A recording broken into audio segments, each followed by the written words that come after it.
ഇന്ന് രാവിലെ മണിയമ്മയുടെ കടയിൽ നിന്നൊരു കാപ്പി കുടിക്കാമെന്ന് വെച്ചു. ഇന്ന് മനോജ് മുക്കൂടും അഭിജിത്ത് കൊല്ലവും അഭി കൊല്ലം കൂടെ എൻ്റെ വീട്ടിൽ വന്നിരുന്നു. കാരണം ഞങ്ങൾക്കിന്ന് റിഹേഴ്സൽ ക്യാമ്പ് ഒരു ദിവസത്തേക്കുണ്ട് വെഞ്ഞാറമ്മൂട് വെച്ചാണ്. അപ്പോൾ അവർ അഭിയും മനോജും കൂടി ബൈക്കിൽ നേരെ വീട്ടിൽ വന്ന് ബൈക്ക് വീട്ടിൽ വെച്ചിട്ട് എൻ്റെ കാറിലാണ് ഞങ്ങൾ വെഞ്ഞാറമ്മൂടോട്ട് പോയത്. അപ്പോൾ രാവിലെ മണിയമ്മയുടെ കടയിൽ നിന്ന് നല്ല ചൂട് ദോശയും പപ്പടവും 2 കടലക്കറി മേടിച്ചിട്ടു. കടലക്കറിയും കഴിച്ചതിന് ശേഷം ഞങ്ങൾ നേരെ വെഞ്ഞാറമ്മൂടേക്ക് പോയി. വേളാവൂർ അമ്പലത്തിൽ വെച്ചാണ് ഷൂട്ടിങ്. ഇത് വെട്ടിക്കൽ അമ്പലത്തിനോട് ചേർന്നിട്ടാണ് ഈ കട കേട്ടോ. അമ്പലത്തിനോട് വണ്ടിയൊക്കെ പാർക്ക് ചെയ്തതിന് തൊട്ട് റൈറ്റ് സൈഡിലാണ് മണിയമ്മയുടെ ചായക്കട. ഞങ്ങൾ നേരെ പോവുകയാണ്. ഇപ്പം വാളകത്ത് ശ്യാം തുറക്കുന്നപ്പുഴ എത്തിയിട്ടുണ്ട്. അപ്പം അവനെയും പിക്ക് ചെയ്ത് വേണം ഞങ്ങൾക്ക് ഇനി അങ്ങോട്ട് പോകാനായിട്ട്. ഞങ്ങൾ നേരെ വാളാൻ ജംഗ്ഷനിൽ പോയപ്പോഴാണ് പറയുന്നത് അവൻ ഇപ്പോഴത്തുള്ള MLA ജംഗ്ഷനിലാണ് നിൽക്കുന്നത്.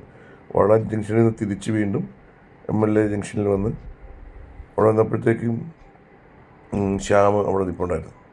അപ്പം ശ്യാമിനെയും വിളിച്ച് ഞാനും ശ്യാമും മനോജും അഭിയും കൂടെ നേരെ വേളാവൂർ ക്യാമ്പ് സ്ഥലത്തേക്ക് പോവുകയാണ്. അപ്പം ഒരു ദിവസത്തെ റിഹേഴ്സലുള്ളൂ. കാരണം 3-ാം തീയതി തൊട്ട് നമുക്ക് പ്രോഗ്രാം തുടങ്ങിയാണ്. അപ്പോൾ അതിനോട് ഇത്രയും ദിവസം ഓണം കഴിഞ്ഞിട്ട് ഗ്യാപ്പായിരുന്നല്ലോ.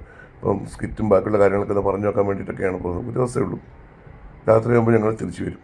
അപ്പോൾ ബൈക്ക് ഇവിടെ ഇരിക്കുകയാണ്. മനോജിൻ്റെ ബൈക്ക്. മനോജും അഭിജിത്തും കൂടെ ഒരുമിച്ചാണ് കൊല്ലത്ത് നിന്ന് വന്നത്.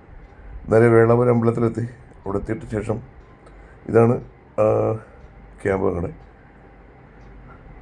ജസ്റ്റ് റിഹേഴ്സലൊക്കെ നോക്കണം. അപ്പോഴേക്ക് 10 മണിയായി. ഇപ്പം ഞങ്ങൾ CD ഒക്കെ കേട്ട് പുതിയ മാറ്റങ്ങളൊക്കെ വരുത്തിയതൊക്കെ കേട്ട് പഠിച്ചു.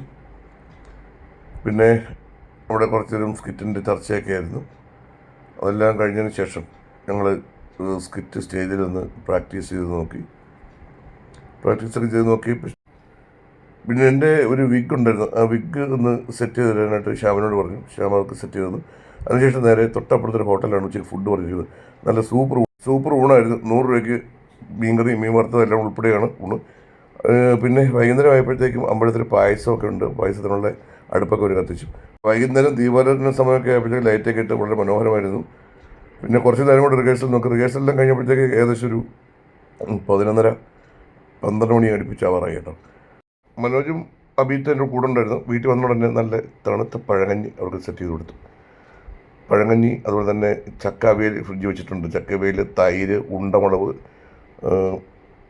ലവലോലിക്ക, പിന്നെ മീൻ വറുത്തത്, ഇതെല്ലാം കൂടെ കൂട്ടി ഒരു ആഹാരം കഴിച്ചു ഞങ്ങൾ. അപ്പോൾ ബൈക്ക് വീട്ടിലിരിക്കുകയാണ്. ഇപ്പോൾ അവർ ആഹാരം കഴിച്ചതിന് ശേഷം അവർ തിരിച്ച് കൊല്ലത്തേക്ക് പോവുകയാണ്. അപ്പോൾ നല്ല അടിപൊളി വയറൊക്കെ നല്ല തണുത്ത് കേട്ടോ. നല്ല അടിപൊളി. ഞാനും കുറേ നാൾക്ക് ശേഷം ഇപ്പോൾ പഴങ്കഞ്ഞി കുടിക്കുന്നത്. പഴഞ്ചോറ് കഴിക്കുന്നു. ഒത്തിരി നാളായി കഴിച്ചിട്ട്. മീൻ വറുത്തേക്ക് കൊണ്ടിരുന്നു. നല്ല സെറ്റായിട്ട് കഴിച്ചു. ഞങ്ങൾ വന്ന സമയം എന്ന് വെച്ച് കഴിഞ്ഞാൽ കറക്റ്റ് 1:15 ഇപ്പം 1 മണിയായപ്പോഴാണ് വീട്ടിൽ എത്തിയത്. 1:15 കൃഷ്ണൻ കഴിച്ചപ്പോഴത്തേക്ക് 1:15 ആയി. തിരിച്ച് മനോജും അഭിജിത്തും കൂടെ രാത്രി തന്നെ അങ്ങ് പോവുകയാണ്. അവർക്ക് കൊല്ലത്ത് പോകണം. മുക്കൂടും പിന്നെ അഭിയുടെ ചന്ദനത്ത് പോവാണ്. അപ്പോൾ അവർ യാത്രയൊക്കെ പറഞ്ഞതിന് ശേഷം ബൈജു ഉണ്ടായിരുന്നു. അവർ പോവുകയാണ്. അപ്പോൾ ഓക്കെ, എന്നാൽ ഞങ്ങളുടെ റിഹേഴ്സലെല്ലാം കഴിഞ്ഞു. തിരിച്ച് വീട്ടിലെത്തി. തിരിച്ച് എൻ്റെ സഹപ്രവർത്തകർ അഭിജിത്തും മുക്കൂടും കൂടി വീട്ടിലേക്ക് യാത്ര ചെയ്യുകയാണ്. അപ്പോൾ ഓക്കെ. അപ്പോൾ അവർ പോയപ്പോൾ തൊട്ട് പുറമെ ഒരാളും കൂടെ ഒന്ന് വഴികാട്ടിയായി നിന്നു. ആരും പറയാതെ തന്നെ അറിയായിരിക്കുമല്ലോ. നമ്മുടെ മറ്റാരുമല്ല, നമ്മുടെ രാമുവാണ്. രാമു നമ്മൾ വരുന്നത് നോക്കി ഉറങ്ങാതൊക്കെ കാത്തിരിക്കും. അപ്പോഴൊക്കെ അപ്പോൾ വീണ്ടും നമുക്ക് മറ്റൊരു വീഡിയോയുമായി വീണ്ടും കാണാം. അപ്പോൾ എല്ലാവർക്കും നമസ്കാരം. Thank you.